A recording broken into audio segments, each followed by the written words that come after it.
Bueno, muy buenas noches. Saludamos a todos nuestros amigos y hermanos en el admirable nombre de nuestro único y gran Dios, el Salvador, el Señor Jesucristo. De nuevo con ustedes aquí en su canal, Canal Pentecostal, la única verdad de Dios, para traer ya como se está volviendo costumbre y es bueno traer esos programas. Es bueno sacar de la rutina un poquito lo que se hace, ¿no? Conferencias y debates. Es bueno sacar ese de la rutina, salir de la rutina y traer programas como estos, programas donde es una mesa redonda, es un compartir entre amigos, porque las dos personas que tengo hoy como invitados son mis amigos, son amigos míos. El uno es teólogo católico y el otro es un pastor trinitario, pero dirá, pero ¿cómo así? Dirán algunos, ¿cómo así? Si no compaginan en nada.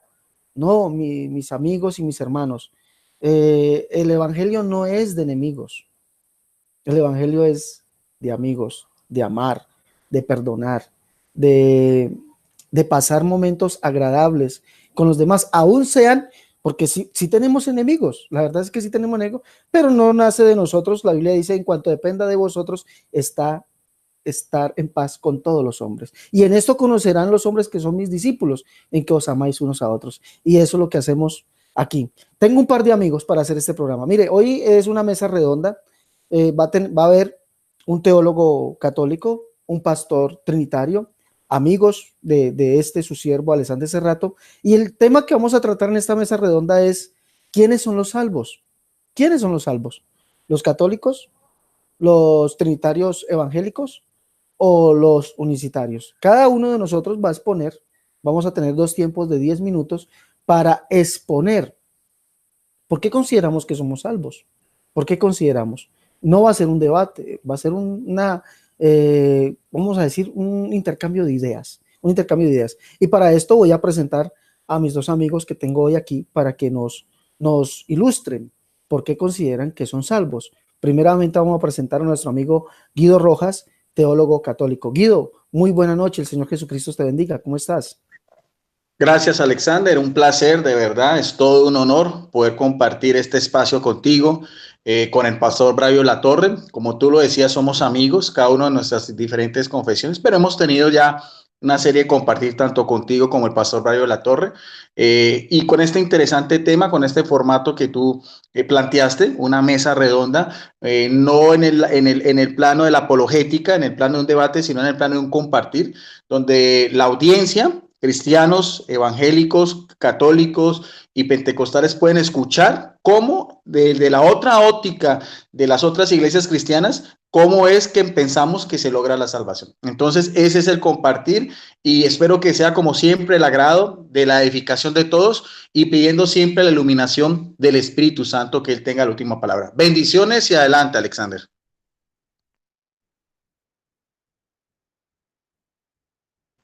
Bueno, muchas gracias al amigo Guido Rojas, teólogo católico. También tenemos al amigo pastor trinitario, el amigo Braulio de la Torre. Pastor, muy buena noche, el Señor Jesucristo te bendiga. Muchas gracias por estar en esta noche con nosotros. Dios te bendiga, Alexander. También le considero mi amigo y le aprecio mi aprecio. Son 2 años tratando con usted y pues hemos tenido la oportunidad de estar en varios programas y de compartir también personalmente muchas cosas, ¿verdad? También saludo a Guido Rojas, un hombre en el que también he compartido, también le considero mi amigo. Y sí, es para mí también un honor estar aquí invitado a esta noche. Acepté la invitación de estar aquí por el aprecio que siento por Alexander Escobar Serrato. Él sabe que yo no debiera estar en esta hora aquí, pero lo he aceptado por aprecio y porque sé que es un programa muy interesante. Y evidentemente, pues vamos a hacerlo dentro de toda la altura y la decencia posible. Bendiciones, Alexander, bendiciones, Guido, y a toda la audiencia.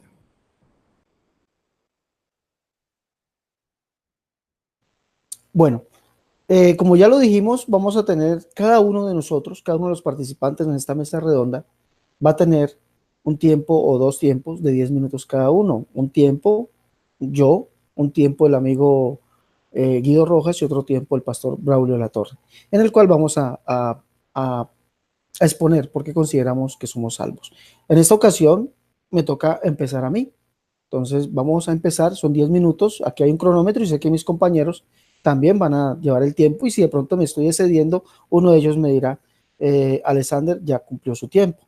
Tenemos un cronómetro, entonces voy a poner el cronómetro en 0 y vamos a empezar a partir de ya, mis primeros 10 minutos. Listo.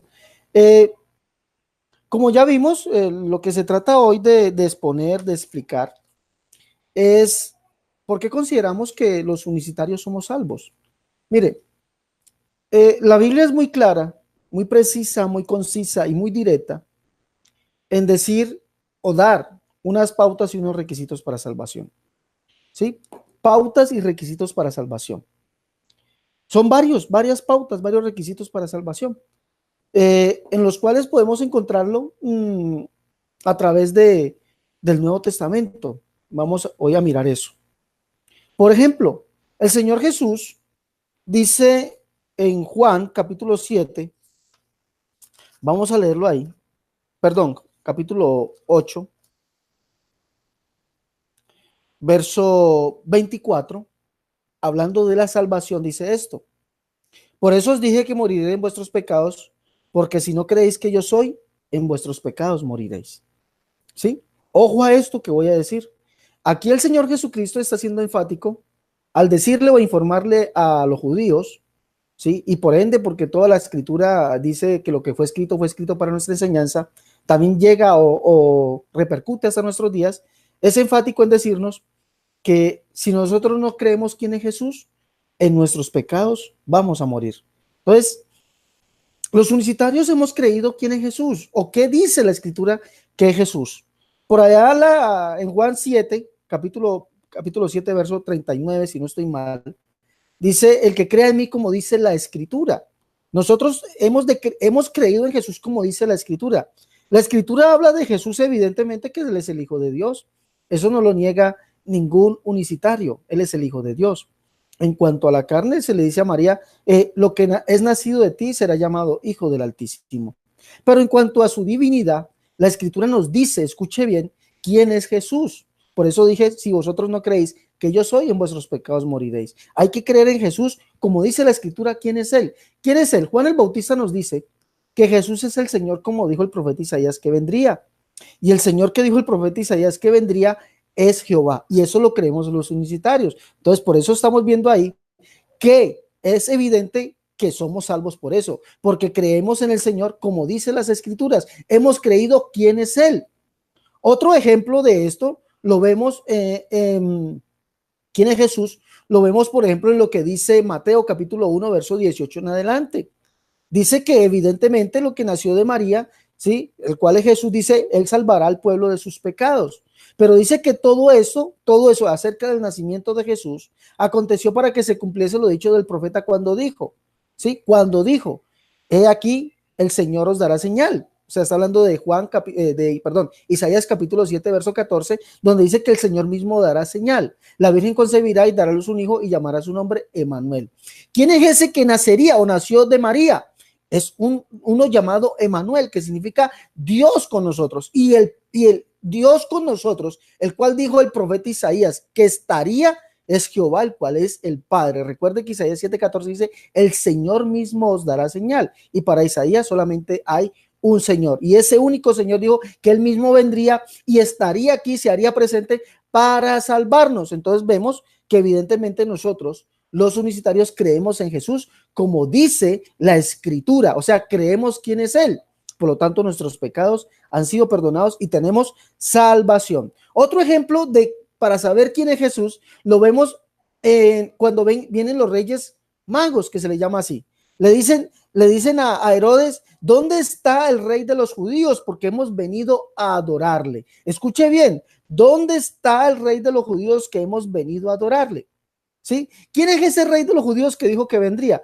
Isaías capítulo 33, verso 22 dice, porque Jehová es nuestro juez, Jehová es nuestro legislador, Jehová es nuestro rey, Él mismo nos salvará, Él mismo nos salvará. Y recuerde, dice nuestro rey, Jehová es nuestro rey, Él mismo nos salvará. Y Jehová promete mismo venir naciendo, como lo dice Isaías 7, 14 y lo dice Isaías capítulo 60, verso 1 y 2 en la antigua versión, donde dice que Jehová nacerá. Ahí lo dice, porque aquí que tenía la oscuridad de la tierra y oscuridad los pueblos, mas sobre ti nacerá Jehová y sobre ti será visto su rostro. Y dice el verso 16, y conocerá todo hombre que yo Jehová soy el Salvador tuyo y Redentor tuyo, el fuerte de Jacob. Pero Zacarías capítulo 9, verso 6 dice, decía la hija de Sión, ¿sí? Decía la hija de Sión, he aquí tu rey viene a ti, oiga bien, he aquí tu rey viene a ti, justo, manso, humilde, y cabalgando sobre un pollino hijo de asna. El verso 14 dice, y Jehová será visto sobre ellos. Y el verso 16 dice, y Jehová los salvará. Sí, entonces vemos que ese rey es Jehová, que él mismo prometió venir naciendo para venir a salvarnos. Y eso lo creemos nosotros los unicitarios. Por eso dice la escritura, si vosotros no creéis que yo soy, en vuestros pecados moriréis. El que crea en mí, como dice la escritura, hay que creer en Jesús como dice la escritura. ¿Quién es Jesús? Como dice la escritura. Evidentemente dice la escritura que él es el Hijo al nacer, pero también dice que es el único Dios, el cual es el Padre que vino a salvarnos. Se hizo presente, ¿ya? Isaías 40 es lo que Juan el Bautista dice, que Jesús es el Señor, como dijo el profeta Isaías que vendría, ¿sí? Y el Señor que dijo el profeta Isaías que vendría es, voz que clama el desierto, prepara camino a Jehová, endereza calzada en la soledad a nuestro Dios. Y se manifestará la gloria de Jehová, y toda carne juntamente la verá, porque la boca de Jehová ha hablado, ¿sí? Y vendrá Jehová el Señor. O sea, Jehová es el que vendría, el único Dios, el único Señor, el cual es el Padre. Y eso lo queremos nosotros los unicitarios, por eso somos salvos. Ahora, hay otro acontecimiento especial. La Biblia me dice que la salvación depende de algo también. Me quedan unos minuticos. En estos últimos minuticos, voy a tratar de abordar esto. Y si no, queda también para la otra. Mire, Pablo, hablando a los tesalonicenses, dice que evidentemente hay una salvación, pero esa salvación tiene un vehículo, tiene un medio. Sí, dice, pero nosotros debemos dar, segunda de Tesalonicenses capítulo 2, verso 13, dice, pero nosotros debemos dar siempre gracias a Dios respecto a vosotros, hermanos amados por el Señor, de que Dios os haya escogido desde el principio para salvación, mediante la santificación por el Espíritu y la fe en la verdad. Escuche bien, la fe en la verdad, mediante o sea, es el vehículo. La salvación tiene un vehículo, el cual es mediante la santificación por el Espíritu y la fe en la verdad. Debo decir que este requisito lo cumplen las iglesias del nombre de Jesús. ¿Por qué? Porque recibimos el Espíritu Santo y hemos conocido la verdad. Tito capítulo 1, verso 1, nos dice así. Tito 1, verso 1, hablándonos de la verdad, dice esto. Mire, y esto solamente, este requisito lo cumplen las iglesias del nombre. Dice, Pablo, siervo de Dios y apóstol de Jesucristo, conforme a la fe de los escogidos de Dios y el conocimiento de la verdad, que es según la piedad. Recuerde que Pablo dice que para ser salvo hay que ser santificado por el Espíritu y conocer la verdad. Y Pablo dice que el conocimiento de la verdad es según la piedad. ¿Cuál es la piedad? Dice, Dios fue manifestado en carne. Grande es el misterio de la piedad. E dice Pablo, indiscutiblemente, grande es el misterio de la piedad. Dios fue manifestado en carne. Y ese que Dios, la Biblia dice que solamente hay un Dios. Y la escritura complementa eso, que ese único Dios dijo que el mismo vendría. Ya lo leímos. Isaías 7:14, Isaías 33:22, Isaías 35:4, Isaías 61 y 2, verso 16. Ese único Dios dijo que el mismo vendría a salvarnos. Y por eso dice ahí, grande es el misterio de la piedad, Dios fue manifestado en carne, ese único Dios. Este requisito lo cumplimos nosotros, las iglesias del nombre. Por eso podemos decir, sin lugar a equivocarnos, que somos salvos, porque Pablo está diciendo que fuimos escogidos para salvación desde el principio, mediante la santificación por el Espíritu y la fe en la verdad. La fe en la verdad, ¿qué es la verdad? Pablo dice muy claramente el conocimiento de la verdad que es conforme a la piedad. Dios fue manifestado en carne. Y nosotros creemos eso, que hay un solo Dios, un único Dios, indivisible, que no se puede dividir, que Él mismo es el Padre en la creación, Hijo en la redención y Espíritu Santo en la santificación de la iglesia, y ese único Dios vino a salvarnos, o sea, se manifestó en carne, y esa es la verdad que es indiscutible, el cual es conforme a la piedad. Y según el diccionario Strong, piedad es el plan del evangelio, o sea, el plan del anuncio del evangelio. Y recordemos que ese plan o ese anuncio empezó desde Isaías diciendo, sí, cuál hermosos son los pies de aquel que anuncia buenas nuevas. ¿Cuáles eran esas buenas nuevas? Dios mismo vendrá y os salvará. Y eso lo creemos nosotros. Ese misterio de la piedad lo creemos nosotros, y por eso nos consideramos o somos salvos. Hasta aquí mis 10 minutos.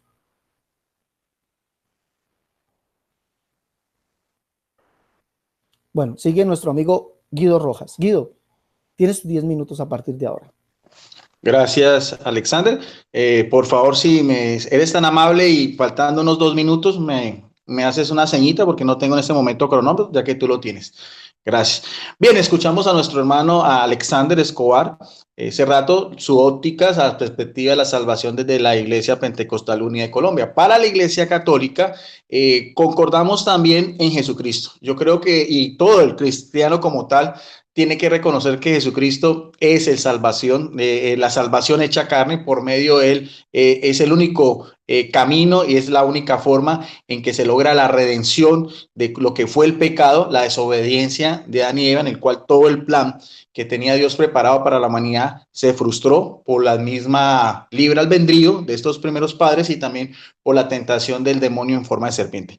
Por eso es que si nosotros vamos al Nuevo Testamento, que es la conclusión o el cumplimiento de todas las profecías de los oráculos del Antiguo Testamento, todas las prefiguras que nosotros vemos en el Antiguo Testamento, patriarcas, profetas, reyes, sacerdotes, elementos, teofanías, el arca de la alianza, el maná, vemos ya cómo esa salvación se hace presente de una forma visible en la humanidad, en la persona de Jesucristo, el Hijo del Padre Eterno. Eso lo podemos analizar en muchos textos de la Biblia, pero hay dos que realmente vale la atención tener en cuenta para meditar en esta noche. Lo voy a hacer de esta Biblia católica. Siempre me gusta utilizar Biblias en físico. Esta es la Biblia de Navarra, es una Biblia católica de la Universidad de Navarra, España, una Biblia de estudio.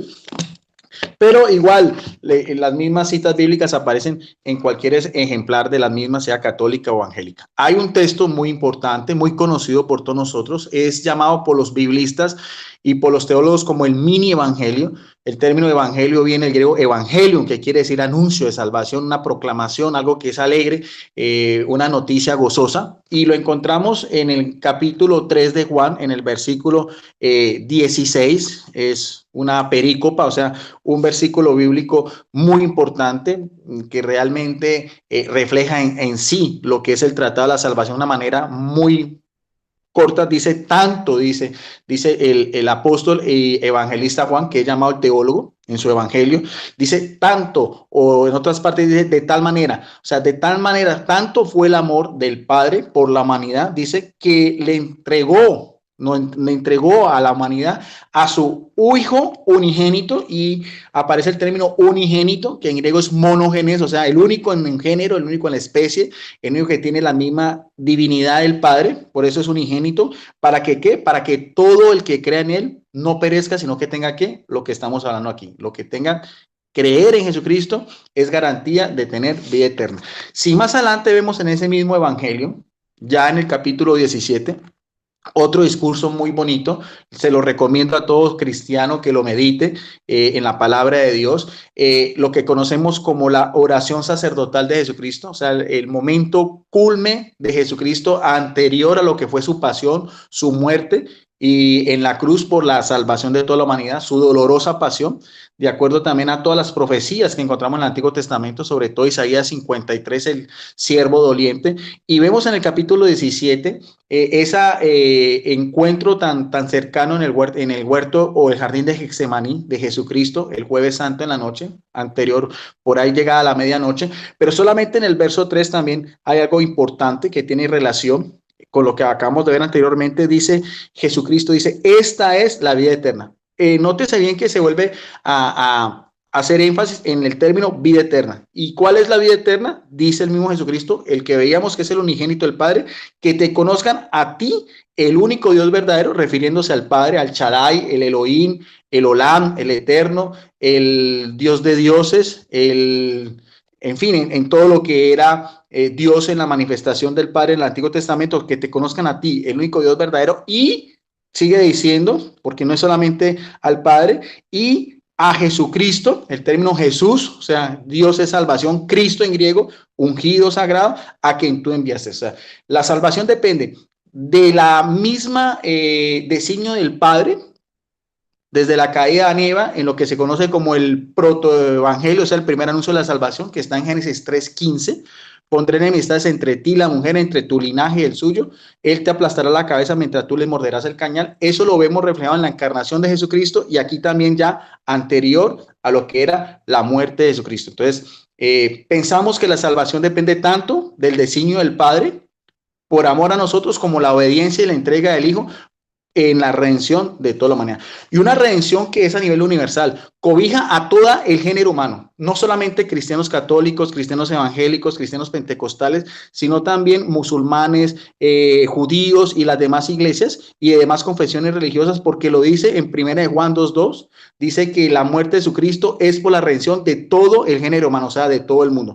Ahora, seguidamente a eso los católicos pensamos que también tiene un papel importante en la salvación, lo que es, por ejemplo, los santos, los amigos de Dios. En este caso, todos saben que la Iglesia Católica tiene una veneración especial a la Virgen María por ser la Madre de Jesucristo, la esclava del Señor, la discípula fiel, como intercedió en las bodas de Caná. Nosotros pensamos que también en el cielo ella puede seguir intercediendo por nosotros. Al ladrón en la cruz le promete, hoy estarás conmigo en el paraíso. Y hay un texto también muy importante sobre lo que es hacer peticiones, oraciones, súplica, lo que es la intercesión de toda la iglesia como tal. El término iglesia es asamblea, reunión o congregación de fieles, que lo encontramos en la primera carta de Timoteo, capítulo 2, verso del 1 en adelante. Dice: la voluntad salvífica universal de Dios. Por eso te agradezco ante todo, dice Pablo a Timoteo, este joven episcopo. ¿Qué es lo que le dice Pablo a Timoteo? Que es una exhortación que viene directamente de él. Dice que se hagan súplicas, 1, que se hagan oraciones, 2, que se hagan peticiones y acciones de gracias por todos los hombres. Nótese bien, es una intercesión unos por otros, por los emperadores, por todos los que ocupan altos cargos, para que pasemos una vida tranquila y serena con toda piedad y dignidad. Aquí aparece el término piedad que nuestro amigo Alexander Escobar hace rato hacía énfasis.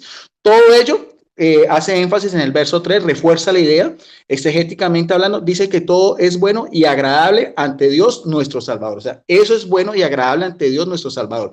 Que se hagan oraciones, peticiones, súplicas, lo mismo que hace un pastor en su congregación por la comunidad, lo mismo que puede hacer un sacerdote también por la comunidad, lo mismo que pueden hacer los santos en el cielo por los que estamos vivos en la tierra.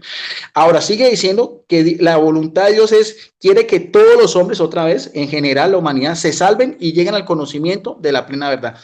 ¿Cómo se logra la salvación y el pleno conocimiento? Sigue diciendo, ahora sí, el papel primordial, principal, dice, porque uno solo es Dios, uno solo también el mediador entre Dios y los hombres, Jesucristo, hombre. Vemos bien que esta cita bíblica tiene la misma connotación exegética, hermenéutica y teológica de lo que habíamos hablado en Juan 3:16 y en Juan 17:3.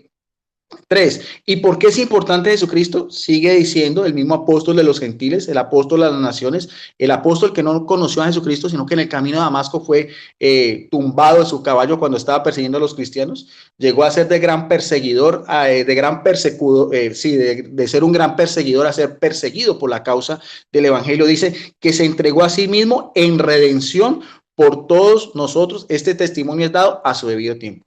Entonces, que quede claro que para la Iglesia Católica la salvación es por Jesucristo, de acuerdo al designio del Padre.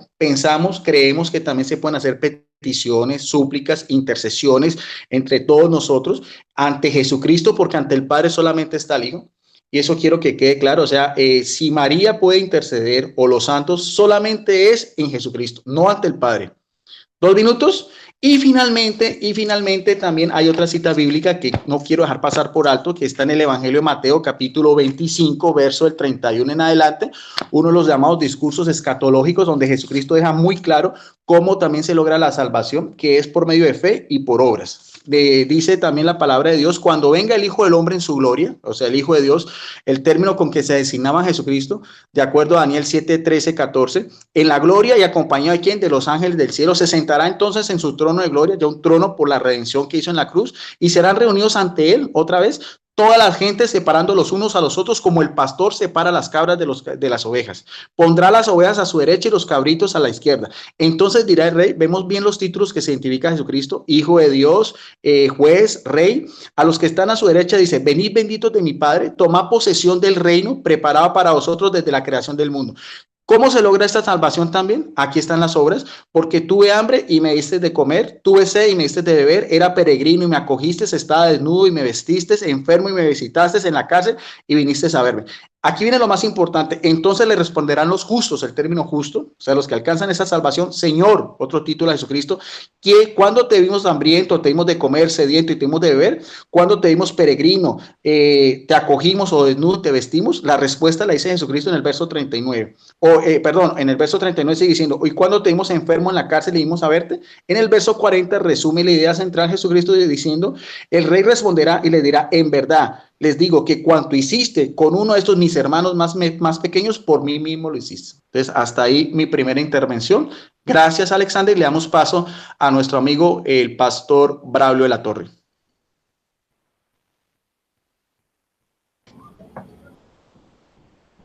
Gloria a Dios, ¿me escuchan, muchachos? ¿Sí? ¿Me oyen? Sí, pastor, se le escucha. Bueno, sí, gloria a Dios. Estoy empezando a las 8:33 minutos exactamente. Bueno, gracias por la intervención de Alexander y gracias por la intervención de Guido Rojas.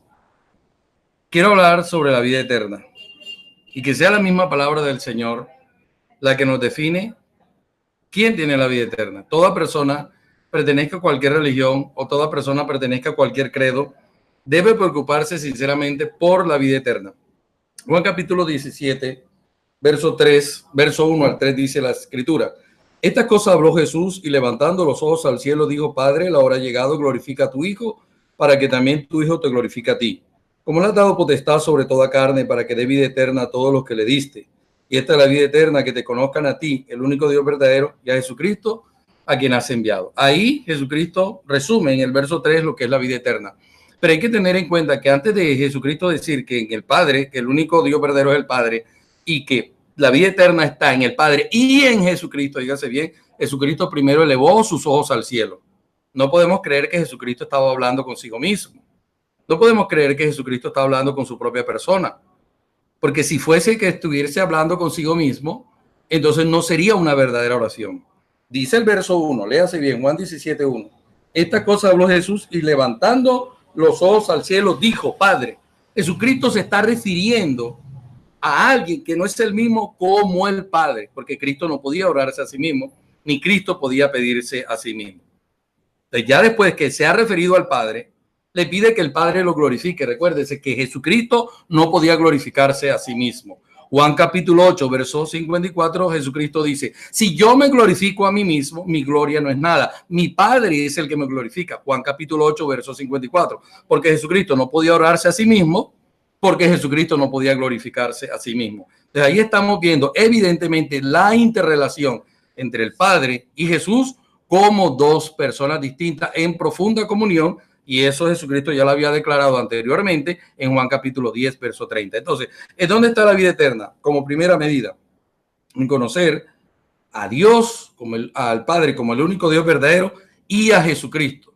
Es decir, si solamente consistiera en conocer que Dios, el Padre, es el único Dios verdadero y no a Jesucristo, Jesucristo no se hubiese unido a esa parte. Entonces la vida eterna está en conocer que Dios, el Padre, es el único Dios verdadero y a Jesucristo. Y Cristo lo aclara, al que enviaste, no enviándose él a sí mismo. Entonces la vida eterna está en el Padre y la vida eterna está en el Hijo. Jesucristo le dice, glorifica a tu Hijo, porque ya en Juan 8:54 él dijo, no me glorifico yo a mí mismo, sino que mi Padre me glorifica. Jesucristo no se glorificó a sí mismo, Jesucristo no se oró a sí mismo, Jesucristo le oró al Padre y el Padre lo glorificó, y esa es palabra de Dios y es palabra de vida eterna. La primera carta de Juan, óigase bien, en el capítulo 1, del verso 1 al 3, dice lo siguiente, hablando también de la vida eterna. Lo que era desde el principio, lo que hemos oído, lo que hemos visto con nuestros ojos, lo que hemos contemplado y palparon nuestras manos tocante al verbo de vida, porque la vida fue manifestada y la hemos visto y testificamos y os anunciamos la vida eterna la anunciamos, la cual estaba con el Padre y se nos manifestó. esa vida eterna estaba con el Padre y se manifestó. Y sin embargo, el Padre siempre permaneció y ha permanecido en los cielos, mas su Hijo Jesucristo vino a la tierra. Entonces, ¿qué nos dice ahora? Gloria sea al Señor, el verso 3. Lo que hemos visto y oído, eso os anunciamos, para que también nosotros tengáis comunión, para que vosotros, perdón, tengáis comunión con nosotros, y nuestra comunión verdaderamente es con el Padre y con su Hijo Jesucristo. La comunión apostólica y la vida eterna enseñada por los apóstoles es la comunión con el Padre y la comunión con su Hijo. No es la comunión solamente con el Padre o con otra forma del Padre. Es la comunión con el Padre y con su Hijo Jesucristo, como dos personas completamente diferenciadas y en quien está la vida eterna. Gloria sea al Señor. Yo tengo comunión con los apóstoles porque mi comunión es con el Padre y con su Hijo Jesucristo. Yo no agrego a más nadie en la comunión que tengo con el Padre y con su Hijo Jesucristo.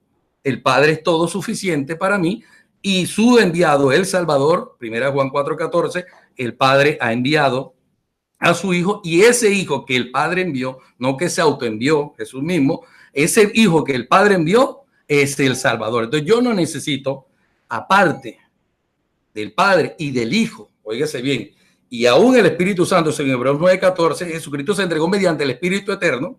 Ahí está claramente Padre, Hijo y Espíritu Santo. Yo no necesito a más nadie, diferente al Padre, diferente al Hijo y diferente al Espíritu, como único, solo y verdadero Dios. Entonces, Juan 8:54, Jesucristo dice, yo no me glorifico a sí mismo. Juan capítulo 17, verso 1 al 2 dice, Padre, glorifícame.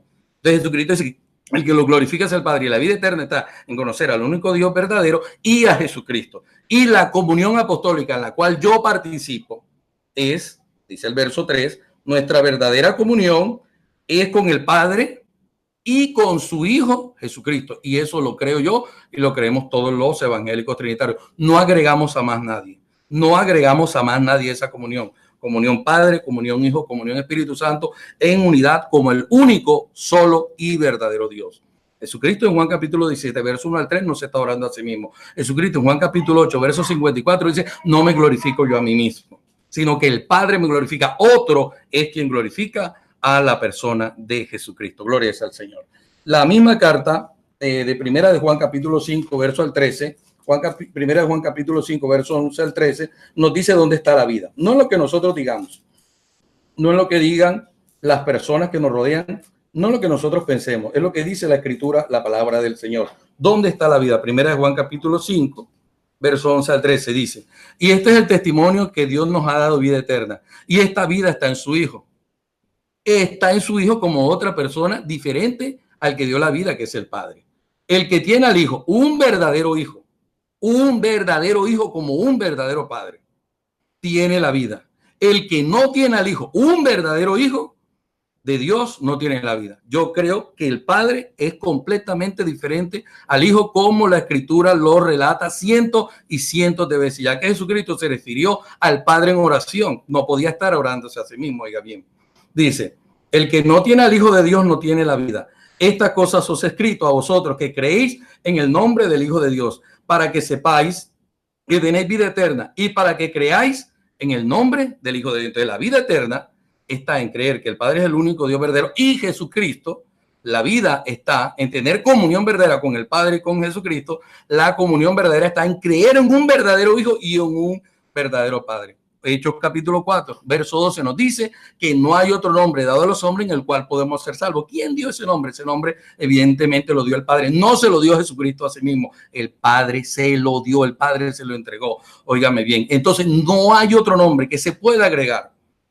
No hay otro nombre, solamente Jesucristo. Nadie más entregado, bendito sea el nombre del Señor, entregado por el Padre. Muchas gracias, Alexandre. Efesios capítulo 2, verso 8 al 10 nos dice que no somos salvos por obra. Y ahí la expresión es contundente. No se puede agregar nada a la salvación de Jesucristo. No hay salvación más obra. Porque si agregamos obras a la salvación, decimos que la salvación y la redención que tenemos en Cristo Jesús no fue suficiente, entonces hay que agregarle. Porque no somos salvos por obras, sino por gracia. Ahora, en el verso 10 dice, para que andemos en buenas obras. Pero cuando ya tenemos la salvación. Porque Isaías dijo que nuestras obras sin vida eterna y sin Dios son trapo de inmundicia. Efesios capítulo 2, verso 8 nos dice, no por obras para que nadie se gloríe. Bendito sea el nombre de Cristo Jesús de Nazaret. Creo que me queda un minuto. En el primer libro a los Tesalonicenses, capítulo 5, verso 9, voy a ver si alcanzo a leerlo, gloria sea al Señor, nos dice que la salvación solamente viene por Jesucristo. Y si nos dice que la salvación solamente viene por Jesucristo, no podemos agregarle a nadie, absolutamente al nombre de Cristo. Termino con esto, porque no nos ha puesto Dios para ira, sino para alcanzar salvación por medio de nuestro Señor Jesucristo, por el vehículo, por el canal de Jesucristo, única y exclusivamente Cristo Jesús. ¿Pero quién lo puso? Dios el Padre. No se puso él a sí mismo, solo un nombre en el cual podemos ser salvos. No hay otro nombre, no hay obras que agregar, solamente en el Padre, en el Hijo, y ese Hijo se entregó, según Hebreos 9:14, eternamente por el Espíritu Santo a Dios el Padre. Muchas gracias, compañeros. Me queda casi un minuto, pastor. ¿Cómo dice Alexander? Me queda casi un minuto. Ah, bueno, gloria sea el nombre del Señor. Tito capítulo 2, verso 11, y con este termino, Alexander. Permítame, Tito capítulo 2, verso 11. Entonces, primero a los Tesalonicenses 5:9 nos dice que solamente tenemos salvación por medio de Jesucristo. No con más nadie, no podemos agregar. Porque si agregamos a alguien, entonces estamos diciendo que la obra de Jesucristo en la cruz no fue toda suficiente. Tito 2:11, permíteme que diga ya, estimado Alexander, muchas gracias. Tito 2:11 dice, porque la gracia, por la gracia de Dios, se ha manifestado salvación a todos los hombres. Y esa salvación tiene un nombre. Hechos capítulo 4, verso 12, Cristo Jesús, nombre todo suficiente para vida eterna. Muchas gracias, Alexander. Muchas gracias, Guido. Bendiciones.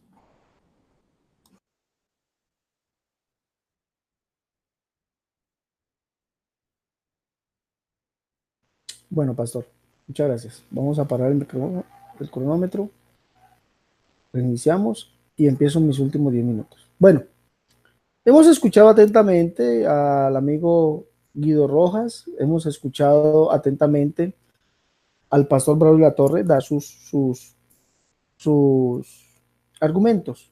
Pero yo quisiera, en base a lo que han dicho, y han tocado dos textos que yo voy a tocar también, ambos han tocado el texto que voy a tocar, pero en base a lo que ha dicho el pastor Braulio nos ha dado la razón a los universitarios. Dice, porque no nos ha puesto Dios para ira, sino para alcanzar salvación por medio de nuestro Señor Jesucristo. O sea, en ningún otro nombre hay salvación, dice la Escritura. Y eso lo creemos los universitarios. Por eso nos llaman Jesús solos. No hay otro medio para alcanzar salvación. La Biblia no habla del Padre, del Hijo y del Espíritu Santo. No habla de eso. No hay otro medio. Bueno, ya hemos visto que la Biblia nos dice que somos salvos, porque estamos hablando de Biblia. La Biblia nos dice que somos salvos por medio del conocimiento de la verdad. Cuando miramos eso, ¿cuál es el conocimiento de la verdad? Todos estaremos en el conocimiento de la verdad. Recuerde que Pablo dice que la voluntad de Dios es que todos los hombres se salven y vengan al conocimiento de la verdad. Vengan a ese conocimiento de la verdad. Pero mire, hay algo que también es notorio en las mismas palabras de Pablo. Dice que todos aquellos que no conozcan la verdad serán condenados. Por ejemplo, Segunda Tesalonicenses capítulo 2, verso 10 dice, y con todo engaño de iniquidad para los que se pierden por cuanto no recibieron el amor de la verdad para ser salvos. O sea, el que no quiera aceptar la verdad, esta verdad que ya estamos hablando, Dios fue manifestado en carne y Pablo dice que esa es la verdad. ¿Sí? El conocimiento de la verdad que es según la piedad. El que no conozca esta verdad o no quiera aceptarla, dice que será condenado, lo está diciendo la Escritura. Romanos capítulo 2, verso 1:18 dice, porque la ira de Dios se revela desde el cielo contra todo hombre, contra toda impiedad e injusticia de los hombres que detienen con injusticia la verdad. O sea, el que no quiera creerlo, se revela la ira de Dios. Capítulo 2, verso 8 dice, pero ira y enojo a los que son contenciosos y no obedecen la verdad, sino que obedecen la injusticia. Hay que obedecer la verdad para ser salvos. Ya vimos cuál es parte de esa verdad, pero la Escritura nos sigue hablando de la verdad. Por ejemplo, si miramos nosotros, si queremos ser salvos, la Escritura nos dice, por ejemplo, el Señor dice en Juan capítulo 17, verso 17, santifícalos en tu palabra es verdad. ¿Cuál es esa verdad? Por ejemplo, el Señor dice Isaías capítulo 25, verso 1, dice, tus consejos antiguos son verdad. Mire, no todos están en esa verdad. No todos están en esa verdad. Tus consejos antiguos son verdad. ¿Cuáles son esos consejos antiguos? Si usted, el Señor lo tiene dicho desde el principio, Isaías 45, verso 21, Isaías 46, verso 9 y 10, se lo tiene dicho desde el principio. ¿Qué tiene dicho desde el principio? Que Él es el único Dios y que aparte de Él no hay otro. Que además de Él no hay otro. ¿Sí? No hay otro. Entonces, cuando nosotros dividimos a Dios en tres dioses, Padre es Dios, Hijo es Dios y Espíritu Santo es Dios, no estamos en la verdad. No estamos, porque tus dichos antiguos son verdad, dice la Escritura, ¿sí? ¿Y cuáles son dichos antiguos? El Señor lo tiene dicho desde el principio. Es más, la Escritura lo declara en Deuteronomio capítulo 4, verso 35 y verso 39, cómo se manifiesta Dios a Israel diciéndole ya que Jehová es Dios arriba en el cielo, abajo en la tierra y no hay otro. Esos son los dichos antiguos. Y la Biblia se viene diciendo o manifestando toda esa verdad por todo el Antiguo Testamento y también por el Nuevo Testamento. ¿Sí? Ahora, recuerde que al Señor Jesucristo le preguntaron acerca de cuál es el principal o el primer mandamiento. El Señor lo dijo muy claramente. Oye Israel, el Señor nuestro Dios, el Señor uno es. ¿Dónde encuentra usted eso? Marcos capítulo 12, verso 28 al 32. Dice que se acerca a él un escriba que le había oído disputar y le dijo, bien maestro, pero no le dijo que solamente estaba bien, sino dijo, verdad has dicho que Dios es uno y no hay otro además de él. Esa es la verdad por la cual el hombre tiene, ¿ya? O es la única verdad por la cual el hombre es salvo, porque la Biblia nos dice estrictamente que Dios quiere que todos los hombres sean salvos y vengan al conocimiento de la verdad y que la verdad es el vehículo para la salvación, como ya lo leímos en 2 Tesalonicenses 2:13. ¿Sí? Ahí dice que es verdad, pero no solamente se queda en esa verdad. Recuerde que ya leímos primera de Timoteo 3:16, donde dice que Dios fue manifestado en carne, y Pablo dice que ese es el conocimiento de la verdad, la piedad. Pero no solamente se queda allí. Isaías capítulo 45, si usted lee allí atentamente, nos muestra cuál es esa verdad. O sea, la Biblia, Pablo no se inventó eso. Dios fue manifestado en carne, Pablo no se lo inventó. Miremos, Isaías capítulo 45, mire lo que nos dice allí y nos está hablando de la verdad. Nos está hablando de la verdad en el siervo, o sea, en Jesucristo. Pablo dice en Romanos capítulo 15, verso 8, dice que Jesucristo vino a ser siervo de la circuncisión para mostrarnos la verdad de Dios. Escuche bien, para mostrarnos la verdad de Dios. Y esta es la verdad. Mire, así dice Jehová, Isaías 45:14, hablando esto del siervo y el siervo de Jesús, pero mire la declaración que hace. Así dice Jehová, el trabajo de Egipto, las mercaderías de Etiopía y los sabeos hombres de elevada estatura, se pasarán a ti, serán tuyos e irán en pos de ti, se pasarán con grillos y te harán reverencia y te suplicarán diciendo, ciertamente, o sea, esto es verdad, ciertamente en ti está Dios, le dirán al siervo, ciertamente en ti está Dios y no hay otro además de Dios o no hay otro fuera de Dios. Eso significa aquí la palabra plen en el griego, que significa además, y no hay otro además de Dios. Miren lo que dice aquí, le dicen al siervo, verdaderamente, tú eres Dios que te encubres, Dios de Israel que salvas. Y el Dios de Israel, según Éxodo 5:1, Éxodo 32:27, Jeremías 28:2 y 14, Ezequiel 44:2, ya, Malaquías 2:16, el Dios de Israel es Jehová, el cual es el único Dios, el cual es el Padre. Y mire lo que le dicen al siervo, verdaderamente, tú eres Dios que te encubres, Dios de Israel que salvas. Isaías 43:10 también nos dice lo mismo, pero mire lo que dice desde el verso 9, la última parte dice,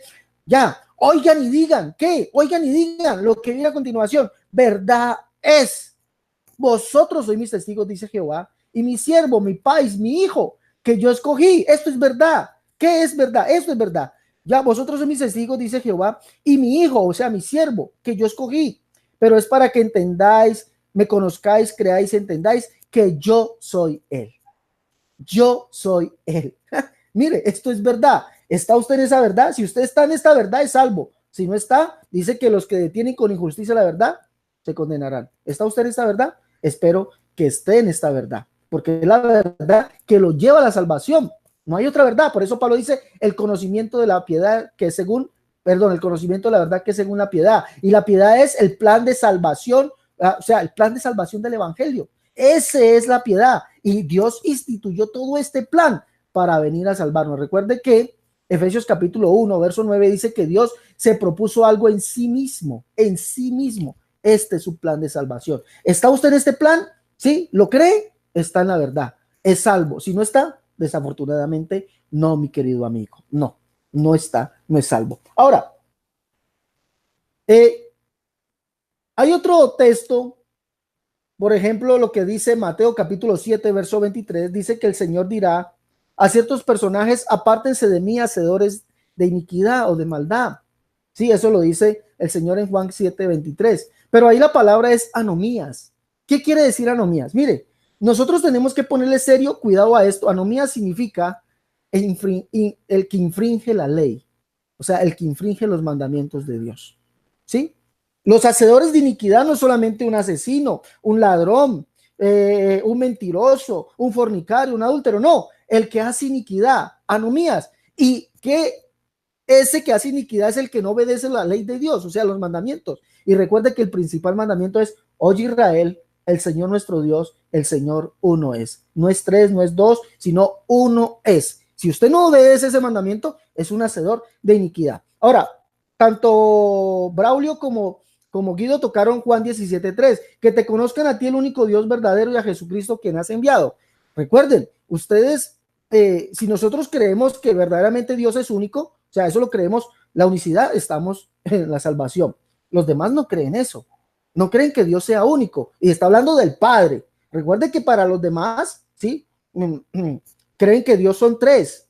El Padre es Dios, el Hijo es Dios y el Espíritu Santo es Dios. Pero Jesús está diciendo que te conozcan a ti, el único Dios verdadero, y a Jesucristo. Eso lo creemos nosotros. ¿Y quién es Jesucristo? La Escritura dice que Él es el único Dios, ¿sí? Judas 25, 1 Timoteo 1:17. También dice que Jesús es el Señor, como dijo el profeta Isaías que vendría. Juan capítulo 1, verso 19 al 23. Y el Señor que dijo el profeta Isaías que vendría es Jehová. Y Jesús dijo que el que lo veía a Él, literalmente ve al Padre, porque así lo está diciendo, dando cumplimiento a lo que dicen los profetas. Por lo tanto, nosotros los universitarios cumplimos ese requisito. Creemos que en Jesucristo, ¿sí? ¿Quién es Él? Y creemos que Dios es único, y el único Dios vino a salvarnos. Bueno, hasta aquí mis últimos 10 minutos. Por favor, siga el amigo Guido Rojas. Gracias, Alexander. Nuevamente te pido entonces que faltando 2 minutos me hagas la seña que tú ya estés llevando el cronómetro. Bueno, ya en mi última intervención voy entonces a hacer como primero un recuento de lo que dice en la primera exposición. Queda claro que para la Iglesia Católica, así lo confesamos también en la oración que nos identifica, en nuestra liturgia dominical, la oración del credo, creemos en el Padre y creemos en el Hijo. Di 2 citas bíblicas muy importantes, en el cual el Padre manda a su Hijo, Jesucristo, y sobre todo una connotación que es unigénito, explicándolo desde el griego. También hice acotación de que se pueden hacer oraciones, peticiones, intercesiones unos por otros ante el Hijo y ante el Padre solamente Jesucristo. Y también hice énfasis en un discurso del juicio final, tal vez el que usted puede encontrar, los exégetas y los teólogos, los biblistas, en lo que es toda la escatología, sobre todo Mateo 24, 25, el texto más importante en el cual Jesucristo dice que va a ir como rey a juzgar por obras en el sentido del amor al prójimo. Por eso decía un místico de la Iglesia Católica, decía San Juan de la Cruz, un español del siglo XVI, decía que al final de nuestra vida seremos examinados en el amor. El mismo amor que hace mención Pablo en 1 Corintios capítulo 13, verso 13, donde dice que la fe, la esperanza y el amor son importantes, pero sobre todo prevalece el amor. Para la Iglesia Católica también hay unos medios para alcanzar la salvación, porque ese es el tema, la salvación, no tanto si Jesucristo y el Padre son diferentes. Mis 2 compañeros están tal vez enfocados en eso. Yo lo que estoy haciendo énfasis es en la salvación. Para la Iglesia Católica se conoce lo que son los sacramentos, son los medios, las premisas, son las ordenanzas dadas por Jesucristo para alcanzar precisamente esa vida eterna. Creemos que el primero de todos, el más importante, el sacramento de iniciación cristiana, es el bautismo. Está consignado en muchos pasajes, pero evidentemente en Juan Marcos capítulo 16, verso 16, dice Jesucristo a sus apóstoles antes de regresar al Padre, el Señor Jesús, después de hablarles, les se elevó al cielo.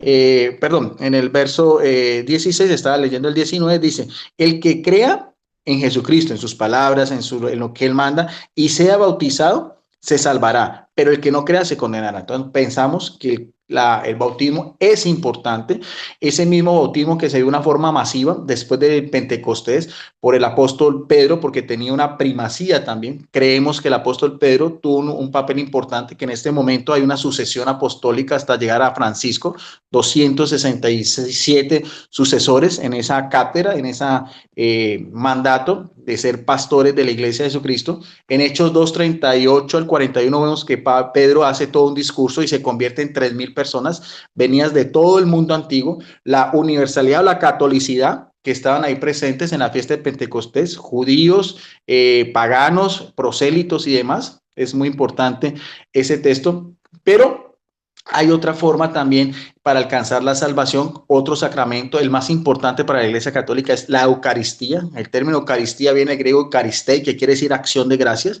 Hay un discurso eucarístico también de gran connotación en la teología católica. Se encuentra en el Evangelio de San Juan, en el capítulo 6. Voy a hacer solamente énfasis en lo que son el verso 51 y el verso 58. Ese discurso o esa predicación la dio Jesucristo en la sinagoga de Cafarnaúm un día sábado, un día de precepto para los judíos, donde reiterativamente dice cómo se logra la salvación eterna. Dice en el verso 51 al 58, nos dice la palabra de Dios. Yo soy, dice Jesucristo, ego sum, yo soy el pan vivo que ha bajado del cielo. Si alguno come este pan, vivirá eternamente. Nótese bien que está hablando de salvación eterna. El pan que yo daré, lo dice de una forma textual, es mi carne para la vida del mundo. Los judíos se pusieron a discutir entre ellos, ¿cómo puede este darnos de comer su carne? Jesús les dijo otra vez, replica nuevamente, hace una exhortación más amplia. En verdad, repite nuevamente, que sus palabras son verdaderas, os digo que si no coméis la carne del Hijo del Hombre y no bebéis su sangre, no tendréis otra vez que vida en vosotros. El que come mi carne, hace otra vez énfasis, y bebe mi sangre tiene vida eterna y yo le resucitaré en el último día. Porque mi carne es verdadera comida y mi sangre es verdadera bebida. El que come mi carne y bebe mi sangre permanece en mí, o sea, una íntima unión, y yo en él. Igual que el Padre, aquí está la relación directa, la comunión que hay entre todos los cristianos con el Hijo y el Hijo ante el Padre, lo que estamos viendo anteriormente, y que tiene una connotación con lo que decíamos de 1 Timoteo, capítulo, que hacía énfasis, capítulo 2, verso 1-7, dice, el que come mi carne y bebe mi sangre permanece en mí y yo en él. Igual que el Padre me envió, vive y yo vivo por el Padre, hacia que el que me coma y vivirá por mí. Este es el pan que ha bajado del cielo, o sea, Jesucristo ha bajado del cielo. Muriendo quien coma este pan vivirá eternamente. Entonces, hasta ahí es importante. Ahora, ese discurso eucarístico también tiene ya su cumplimiento en lo que conocemos como la última cena o la cena del Señor, que está en los evangelios sinópticos, pero especialmente podemos hacer énfasis en el evangelio de Lucas, en el capítulo 22, verso del 17 al 20. Jesucristo reunió con sus apóstoles, tomando el cáliz, dio gracias, aquí el término dar gracias es Eucaristei, y dijo, tómenlo, distribuyan entre vosotros, pues os digo que a partir de ahora no beberéis del fruto de la vid hasta que venga el reino de Dios. Y tomando el pan dio gracias, otra vez el término dar gracias, lo partió y se lo dio diciendo, esto es mi cuerpo. Nótese bien que es una forma literal, textual, que es entregado por vosotros. Hace esto en memoria mía. Ese mismo memorial, ese mismo recordatorio es lo que la Iglesia Católica ha venido haciendo en el transcurso de la historia durante 2000 años, especialmente el día domingo, que es llamado Dei Dominis o el Día del Señor, por ser el Día de la Resurrección. Tan importante era esa celebración eucarística para los cristianos que mucho tiempo después, hacia el año 60, vemos en una de las cartas del apóstol Pablo, el que decíamos que no conoció a Jesucristo en vida, pero el gran apóstol a los gentiles, el gran apóstol a las naciones, en su primera carta a la comunidad de fieles en Corintio, en Asia Menor, vemos en lo que es el capítulo 11, verso del 23 al 29, algo también y que tiene esa misma connotación, dice así la palabra de Dios, instrucción de la Eucaristía, recibirla dignamente.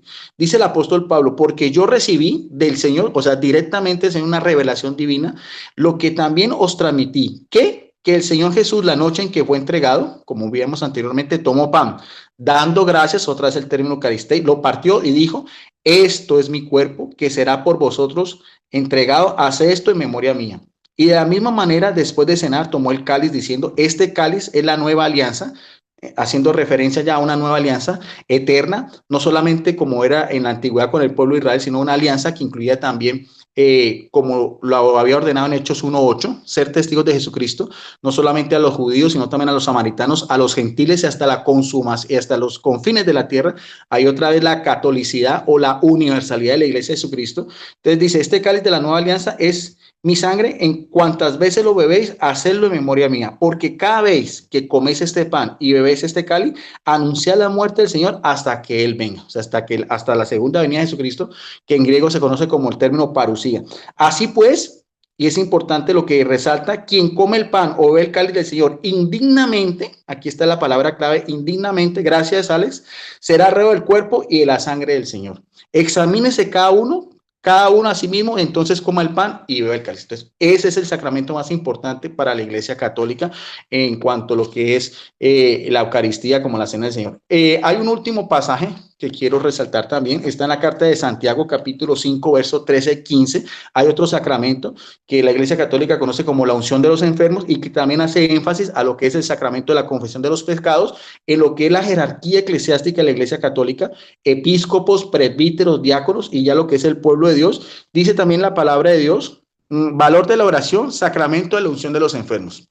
En esta Biblia de Navarra católica, dice el apóstol Santiago, ¿estás triste alguno de vosotros? Que recen, estén contentos que canten salmos, ¿están enfermos alguno de vosotros? Que llame a los presbíteros o a los ancianos de la iglesia. Entonces se ven que sí había una jerarquía eclesiástica desde la época de los primeros, del inicio del cristianismo, y que oren sobre él ungiéndolo con aceite en el nombre del Señor Jesucristo, porque todo se hace en el nombre de Jesucristo, se bautiza en el nombre de Jesucristo, se realiza la Eucaristía en el nombre de Jesucristo, se unge a los enfermos en el nombre de Jesucristo. Y la oración de la fe salvará al enfermo y el Señor le hará levantar. Si hubiera cometido también pecados, le serán perdonados. Así pues, confesados unos a otros los pecados y rezados unos por otros para que seáis curados. La oración fervorosa del justo mucho puede hacer.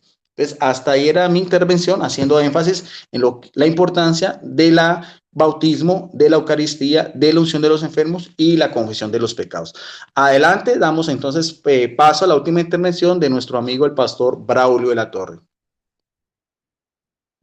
Gloria al maravilloso nombre de Cristo Jesús de Nazaret. Muchas gracias, Alexander. Muchas gracias, Guido.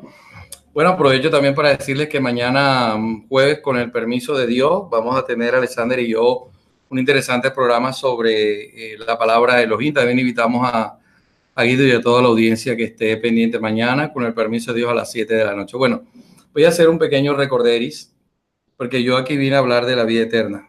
La vida eterna no por conclusiones humanas, sino por lo que Jesucristo clara y literalmente dice. Juan capítulo 17, verso 1 al 3, dice que él orando, Jesucristo orando al Padre, hablando al Padre, dirigiéndose al Padre, dijo, te conozcan a ti, el único Dios verdadero, y a Jesucristo. Jesucristo, que desde mismo dijo en 29 veces, clara y literalmente, el Padre me envió. En la primera carta de Juan, capítulo 1, verso 1 al 3, y sobre todo el verso 3, dice, nuestra verdadera comunión, y esa comunión es de vida eterna. Óigase bien, porque yo aquí vine a hablar de vida eterna literal, lo que dice literalmente la vida eterna, es con el Padre y con su Jesucristo. Esa es la comunión apostólica.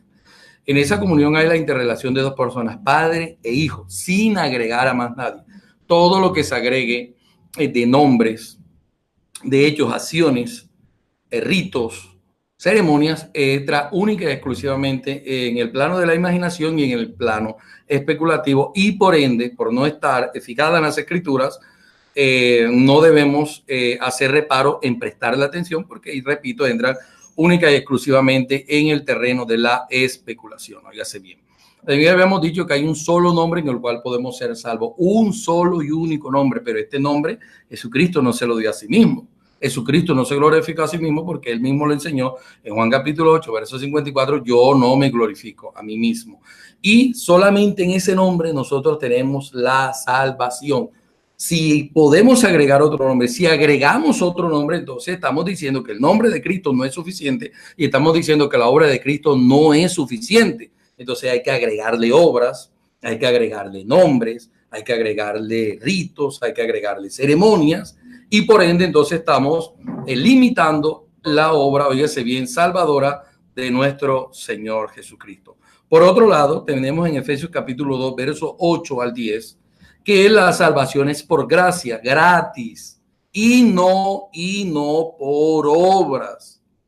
Ahora, el verso 10 nos dice que entonces ya yo siendo salvo por medio de la salvación que Jesucristo gratuitamente me entregó, óigase bien, yo ando en buenas obras. Porque las buenas obras antes de la salvación, fuera de la salvación en Cristo y sin Cristo Jesús son trapo de inmundicia, como claramente lo relata el libro de Isaías. Pero las obras no salvan. Las obras no salvan. Salva Cristo Jesús. No podemos tener una ceremonia como el bautismo salvándonos y a Jesucristo salvándonos porque tenemos a dos salvadores. Yo creo totalmente que la muerte de Cristo es toda suficiente para salvarme y su sangre, su nombre es todo suficiente. No necesito otro nombre, no necesito un rito más, óigaseme bien, que no me salva, sino que confirma mi salvación, pero que no me salva porque a mí me salva Cristo. Yo creo que Cristo es mi único salvador y su sangre me ha limpiado. No necesito otro nombre, no necesito, óigaseme bien, otra cosa que se agregue a eso, que es el bautismo. El bautismo confirma mi fe, no me salva, gloria sea al Señor. En Efesios capítulo 2, verso 8 al 10, primera a los Tesalonicenses 5, 9 nos está diciendo que la salvación es por medio de Jesucristo. Gloria sea el nombre del Señor por siempre. Agregar nombres, agregar formas, agregar obras, agregar maneras, términos y todo aquello es simplemente agregar aquello que es perfecto y aquello que es completo. La salvación por medio de Jesucristo. Y a ese Cristo lo puso como Salvador y lo envió como Salvador el Padre. Primera de Juan capítulo 4, verso 14. Tito capítulo 2, verso 11 nos dice que la gracia de Dios ha revelado la salvación y esa salvación tiene un solo y único nombre. Se llama Jesucristo. Hebreos capítulo 5, verso 9 nos dice que Jesucristo quien rogaba al Padre, óigase bien, y no se podía rogar a sí mismo, porque si Jesucristo se rogaba a sí mismo, entonces no era una verdadera oración.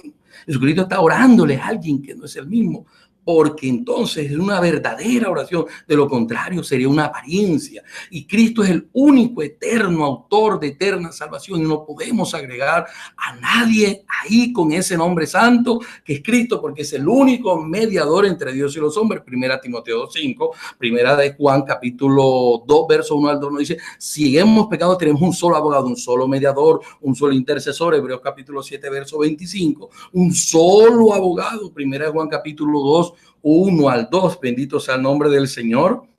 Y tenemos un intercesor aquí en la tierra. El único representante de Dios en la tierra es el Espíritu Santo, quien intercede por nosotros, según Romanos capítulo 8, verso 26 al 27, que intercede con gemidos indecibles, y esto hay que hablarlo. El Espíritu Santo, enviado por el Padre y enviado por el Hijo, óigaseme bien, es el que inicia la era de la iglesia en Jerusalén, año 33.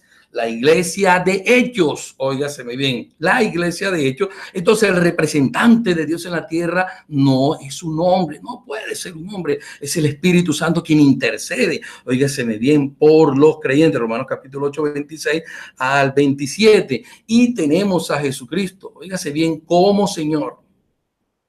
Pero a ese Jesucristo es el Padre, según Hechos capítulo 2, verso 36, el Padre le ha hecho Señor y le ha hecho Cristo. Óigaseme bien, esa es la vida eterna. La vida eterna que logró Jesucristo mediante su muerte y su resurrección por nosotros, porque dice Primera Corintios capítulo 15, verso 17, si no recuerdo mal, no estoy el verso 17, que si Cristo no resucitó, nuestra fe sería vana. Entonces hay salvación por medio de la muerte de Jesucristo y hay salvación por medio de la resurrección de Jesucristo. Óigase bien. Entonces, agregar a la muerte de Jesucristo nombres, obras, ritos, es desconocer que su obra es totalmente suficiente. Creo, repito, creo, y aquí no hablo como pastor, hablo como hombre, creo, óigaseme bien, que la obra de Jesucristo es todo suficiente para salvarnos. No puedo creer que al nombre de Cristo voy a agregar otro nombre. Hechos 4, 11 al 12 dice: un solo nombre dado a los hombres bajo la tierra. Y no puedo creer, óigaseme bien, que a mí un rito me va a salvar, porque a mí me salvó Jesucristo.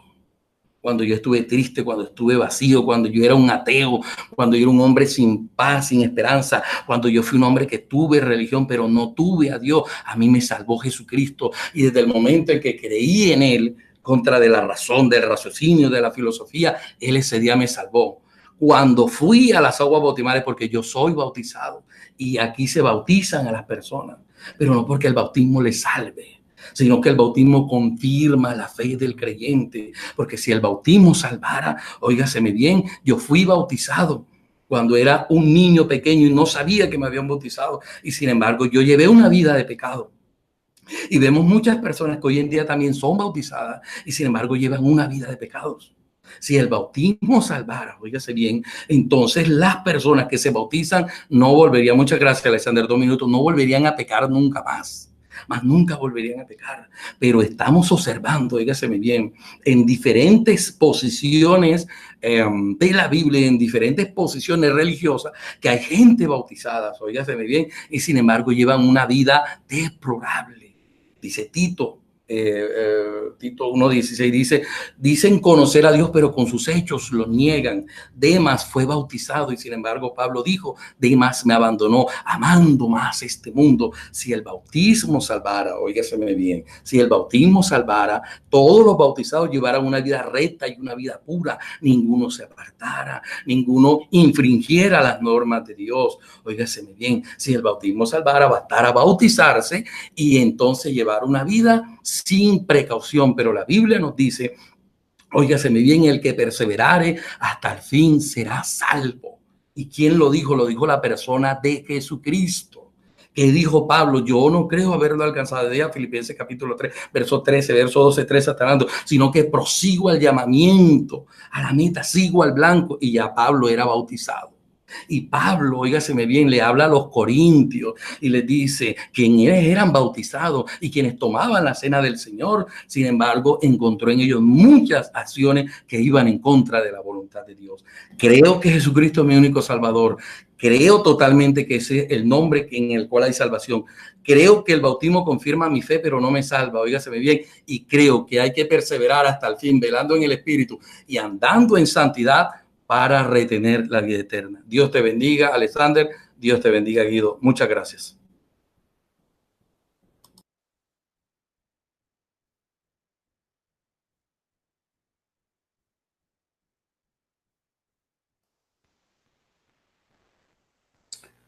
Bueno, damos gracias a nuestros participantes en la noche de hoy, al amigo católico Guido Rojas, al amigo trinitario, pastor Braulio de la Torre, por esta noche haber aceptado la invitación de estar con nosotros. Pero antes de despedirnos, déjenme hacerle una invitación a todos los hermanos, a los hermanos de la Iglesia del Nombre. Estamos en una, digámoslo así, en una pequeña convocatoria de que ustedes ayuden a este canal, Canal Pentecostal, La Única Verdad de Dios, a renovar sus equipos. Tenemos 2 equipos de 2 computadores, 2 laptops, 2 PC, como le quieran llamar, que ya están obsoletos. Necesitamos cambiarlos. O sea, en esos equipos hemos transmitido, ya el uno prácticamente ha estado de baja y este con el cual estamos transmitiendo también necesitamos renovarlo. Entonces, rogamos, mis hermanos, su ayuda para que usted nos ayude a lograr adquirir ese equipo. Un equipo bueno, un equipo con el cual podamos editar los videos con la cámara que compramos, editar esos videos, tener un programa, meter ese programa, comprar ese programa y meterlo ahí. Y también necesitamos para la cámara que compramos, ya la mostré hace unos días, en los próximos días voy a volver a mostrarla. Necesitamos unos micrófonos inalámbricos para que usted pueda disfrutar de entrevistas, pueda disfrutar de cantantes en un nuevo programa que vamos a lanzar que se llama Zona Pentecostal. Bueno, si usted quiere contribuir, hermano, puede llamarme. Mi número es el +57 318 436 0745. +57 318 436 0745. Ustedes vieron que esa plata que nos dio, ese dinero que nos dieron algunos hermanos, ya en estos días voy a hacer un programa especial para decir quiénes fueron esos hermanos que nos ayudaron a comprar la cámara. Vamos a ese dinero se invirtió. Ese dinero se invirtió en esa cámara, una cámara profesional. Entonces, si usted quiere colaborarme adquiriendo esos micrófonos inalámbricos y adquiriendo un equipo laptop, un portátil, como le llamen en su país, yo le agradecería enormemente, hermano, porque eso es para seguir en esta obra tan maravillosa. Bueno, vamos a despedirnos ya. Esto ha sido un compartir. Ustedes han visto el respeto, han visto la amistad que nos une, Guido, Braulio, mi persona. Tenemos diferencias, digámoslo así, bíblicas, enormes, enormes, pero nos une una amistad. Guido, Dios te bendiga. Muchas gracias por haber estado con nosotros en esta noche. Gracias, Alexander, y gracias al pastor Brayo Latorre. Y sobre todo hay otra cosa, no solamente nos une la amistad, sino Jesucristo. Él es el centro de nuestra fe, cada uno en nuestra propia posición. Aquí lo vimos, lo dialogamos. Me gustó mucho este formato, Alexander, me encanta mucho porque se rompe mucho con el esquema del debate, a veces de la polémica. Me gustaría, si tú lo permites y también el pastor Brayo Latorre quisiera, volver en un próximo compartir a cualquier tema. Podríamos tratar el tema de Jesús o el tema de la iglesia o el liderazgo, en fin, con el pastor Brayo Latorre tenemos ese debate pendiente, después hablaríamos con él. No siendo más por el momento, me despido de ustedes. Este compartir también, también lo vamos a pasar en nuestro canal en YouTube que llama Videos Apologética Católica, y también tenemos nuestro grupo en Facebook, al cual invito también al pastor Brayo Latorre y a nuestro hermano apologista Alexander Escobar Cerrato, que llama en Facebook Debates Cristianos Católicos versus otros cristianos. No siendo más por el momento, bendiciones para ustedes. Quedamos en la paz, en el amor de nuestro gran Dios y Salvador Jesucristo. Adelante. Bueno, gracias, Guido. De verdad que sí.